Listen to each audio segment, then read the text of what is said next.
न हत्केलाले सूर्य छेकेको छ, न जुनले घाम देखेको छ, न रहन्छ फुल सधैँ काँडाले बचाएर, न सकिन्छ न अडिन्छ जिन्दगी जन्मदिनमा मैनबत्ती जलाएर। धेरै भयो यार यो कल्पनाको कुरा, अब आज थोरै वास्तविकता बोलाउन। म निस्केको छु एउटा यस्तो बस्तीबाट बाहिर जहाँ झुटको खेती गरेर भ्रमको बिरुवा रोपिन्छ। तिमी विश्वासले सम्बन्ध चल्छ भन्छौ नि, तर यहाँ विश्वासको पर्दाले झुटको अनुहार छोपिन्छ। जस्तो बनाउन चाहेको थिए त्यस्तो कहिले बनेको छैन जीवन। मेरो जस्तै जवाफ तिम्रो मनले पनि त खोजिरहन्छ होला, तर जवाफ कसले दिने? कोठाको भित्तामा टाँसिएको ऐनाले या छातीको भित्तामा टाँसिएको मनले? त्यसैले भयो नगर प्रश्न मलाई। म आफ्नै जीवनको यात्रामा बिस्तारै हराउँदै गएको एक यात्री हुँ। मेरो नजिक भनेर मलाई नयाँ सपना देखाउनै पर्दैन। मैले जीवित आँखाभित्र सपना जलाएको मान्छे हुँ। कुन साइनो अनि कुन जीवनको परिभाषा सिकाउन खोज्दैछौ तिमी मलाई? म त परिस्थिति अनुसार मलामीमा रोएर जन्तीमा रमाएको मान्छे हुँ। हात्तिनु, डराउनु, कराउनु कसको लागि पर्थ्यो? अनि के को लागि पर्थ्यो? यो मिलन, यो बिछोड, यो हाँसो, यो रोदन, कहिले साथीभाइको भिड, कहिले एक्लोपन। यो सबै एक रथका दुई पाङ्ग्रा हुन्, त्यसैले त जीवन चलेको छ।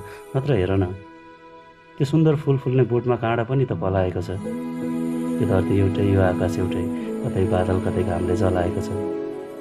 तिमी जे भोग्दैछौ नि, सायद त्यो जिन्दगी नहुन पनि त सक्छ। तिमी जे देखिरहेको छौ त्यति मात्र पनि त जीवन नहुन सक्छ।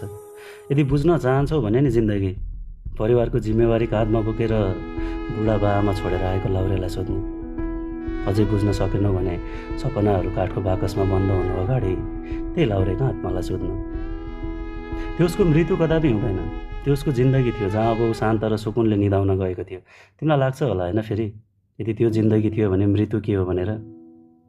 यदि बुझ्छौ मृत्यु के हो भनेर भने त्यही लाउरेले आराम गरेको जिन्दगीको बाकस खोल्नु अघि बाआमाको काँपिरहेको मुटुलाई सोध्नु।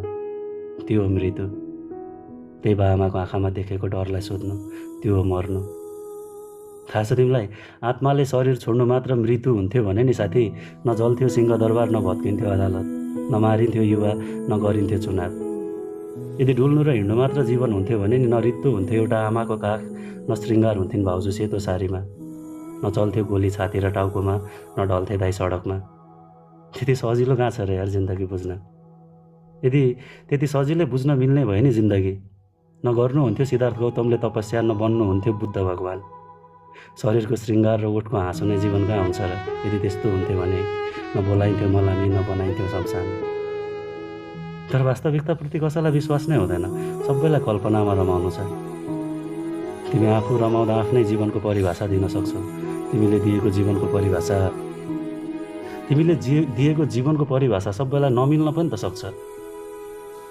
दाइ मेरो आवाज आइरहेछ? आइरहेछ। फोन आयो क्या दाइ, सरी। तिमीले दिएको जीवनको परिभाषा सबैलाई नमिल्न पनि त सक्छ। हेर न, त्यो कोट र टाईमा सजिएर कार चढेर स्कुल गएको विद्यार्थीले सडकमा फोहोरको थुप्रोबाट जुठो खाना उठाउने बालकलाई कुन जीवनको परिभाषा दिन सक्छ? हुँदैन नि साथी, सबै तिमीले चाहेको जस्तो बाँचेको हुन्छ सबैले फरक जीवन, भाग्यले पाएको जस्तो। तिमी पनि त मलाई सुनुन्जेल वाउ भन्छौ होला, शब्द मन पराउँछौ होला, तर प्रश्न गर्ने हिम्मत गर्छौ मलाई के भएको छ भनेर? त्यति सजिलो कहाँ छ र साथी भावनालाई शब्दमा रुवाउन पनि? केही भोगेको हुनुपर्छ, कतै दुखेको हुनुपर्छ, आँसुलाई मसी बनाएर कागजमा अक्षर चुहाउन पनि। भयो यार छोड, कसलाई बुझाउनु छ र जिन्दगी?